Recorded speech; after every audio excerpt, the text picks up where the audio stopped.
തന്നെ notification ഒന്നുണ്ടായിരുന്നു വണ്ടീന്റെ insurance കഴിഞ്ഞിട്ടുണ്ട്. അപ്പൊ ഞാൻ വിചാരിച്ചു ഷാരോണെ വിളിച്ച് പോയിട്ട് വണ്ടീന്റെ ഇൻഷുറൻസ് ശരിയാക്കാന്ന്. ഷാരോ പറഞ്ഞേക്കാൻ മുമ്പ് ഞങ്ങൾക്ക് ഇപ്പൊ ഷാരോടെ പൂച്ച അവിടെ ഇരിക്കണം. സോ അതിന്റെ കുറച്ച് റിസ്കി ഷോർട്സ് ഒക്കെ എടുത്തത് ഞാൻ.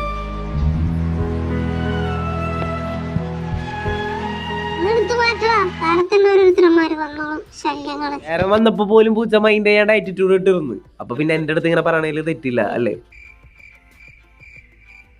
അതൊക്കെ ഇന്നാളെ ഒരു വീട്ടിൽ പോയപ്പോ അവിടുത്തെ കുട്ടിക്ക് ആ പട്ടീനെ പേടിയാണേലും ഞാനും പട്ടി ഭയങ്കര കമ്പനിയായി. എന്നെ കടിക്കോ? തൊട്ടോ?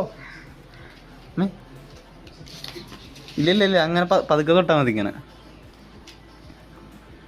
ഇനി ഇതേപോലുള്ള പല പല ഇൻട്രസ്റ്റിംഗ് ആയിട്ടുള്ള കഥകൾ വരാൻ കിടക്കണം. അപ്പൊ അതൊക്കെ കാണണേ, ജസ്റ്റ് ഒന്ന് ഫോളോ ചെയ്തിടുന്നേ. അപ്പൊ ഓക്കെ, ബൈ.